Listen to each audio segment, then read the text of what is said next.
Hello, and welcome to Color Commentary. I'm TJ, your average fan, and I'll be talking to you today about Teen Wolf, Season 1, Episodes 7 and 8. Let's get right into it, shall we? Spoilers! Okay, yeah. So, recall that we had a cliffhanger on the last episode where they were in the school trying to lure the Alpha. Yeah, this whole episode really bugged me and worked my nerves. They did all of the classic tropes of getting away and locking stuff up to get away from the Alpha while Styles and Scott is in school.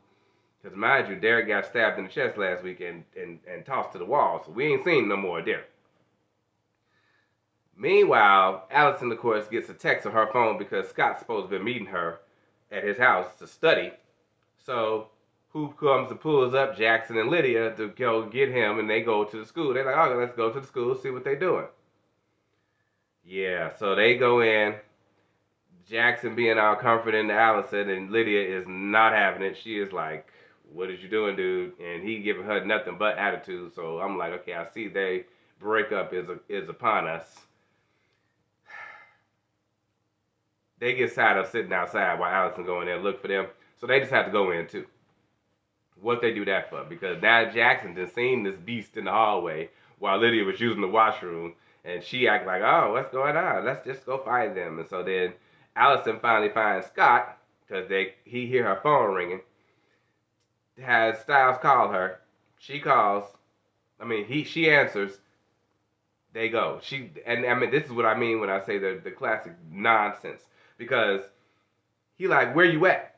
"I'm on the first floor." "Where exactly are you?" "In this area." "But where are you?" Like, bruh, you're in the pool. Just say, "Hey, I'm on the first floor. I'm in the pool." He had to ask 90 questions and then try to get you to move to tell you, "Come on, let's go. Meet me here." I'm like, okay, this chick is getting on my nerve. They started to make her be more difficult and not as I won't say naive, but going along with things. So she started to question a lot more stuff. But the times in which she chooses to start questioning stuff be the wrong time to question. Get more on that in a second. So, meanwhile, they're still at school. All of them now, all four of them, running around trying to get away from this Alpha.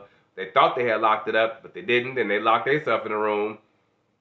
Yeah, they was like, okay, we got to figure out a way to get out of here. They was going to try to get through this other way, but they needed keys. So then Scott goes to go get the keys off the dead janitor because Alpha didn't kill the janitor.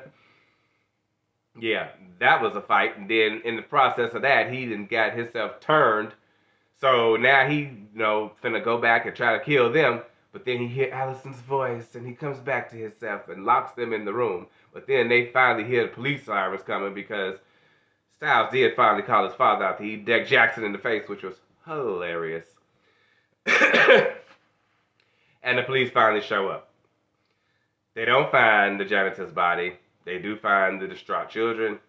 And the vet, who the previous episode that Derek had tied up and was threatening to find out if he was the Alpha or he knew who the Alpha was, he seems to be okay. This vet, I don't know what's going on with this vet. But yeah. And then Allison decided she don't want to hear nothing Scott has to say. You locked us in the room and you did that. He like, let me explain. I don't want to hear nothing. Now's the time for those questions, young lady. Meanwhile, when you were questioning him about why they told them that Derek was the one that was the killer. Why Derek killing people? Why he killed this person? Why he doing this? Why he doing that? How he supposed to know? How any of them supposed to have answers to those questions? But she getting pissed at him.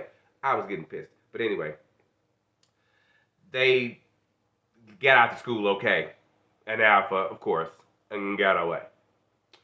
So now we got the aftermath of this whole school incident. Cause now Allison told him that night, like, we done, bro. We're done. I don't want to be with you no more. And I was like, yes, I know that's sad, but I was tired of that little lovey-dovey romance. It was driving me freaking nuts. Whew, so I was like, okay, but now Jackson being all comforting and affectionate to Allison, and Lydia is not feeling that. So Lydia's kind of a trip. She got her own thing going on. So meanwhile, Scott's depressed all about this whole situation about Allison. He's trying to figure out how to solve this issue, but he can't because she don't want to have nothing to do with him. Meanwhile, she learning how to shoot a taser and then told all this information to her auntie. So now her auntie and the father have a feeling that maybe Styles is the other younger wolf that they may have encountered. I thought it was gonna lead to Scott, but no, it led to Styles, and I'm like, wow, well, how off are you guys? Well, that's a dead end tangent for y'all. Y'all gonna be sorry when that doesn't pan out. Let me tell you, these people need help. So now that Allison had told them all this information about her friends, you know, Scott trying to figure out a way to get back with Allison. Styles wants to talk to Lydia, so he asks.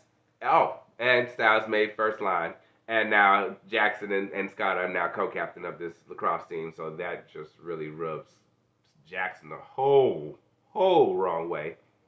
Never mind that he had a whole breakdown in the school the night before when they was locked in school when the wolf howled alpha and he damn near turned into a wolf himself. I'm like, what is happening with this dude? I need to know. So we're gonna have to find out what's more going on with him. Then Styles asked Scott to talk to Lydia for him, and then Lydia was like, "Yeah, I want to talk to you, buddy," and got to making out with him. So then, thanks to Jackson, Styles figures that out, and it's also the full moon now. So now he's got to get locked up, so he don't hurt nobody. But now he's not agreeing to do this whole locking up thing, and he being real angsty with all his friends, bad attitude all around. So of course, because Styles found out what he did, he locked him up with the handcuffs real hard to put water in a dog bowl for him. He was treating him. I felt him on that, but that was your friend. You shouldn't have done that. But then the full moon occurred. Of course, the handcuffs weren't gonna be enough. He escapes. Meanwhile, Jackson and Allison sitting in the car talking about something. They don't think it was Derek. They think it might have been somebody else, and we don't know what it is. Scott sees them sitting in the car. He goes to attack them. Who pops up but Derek? Derek pops up. Boop.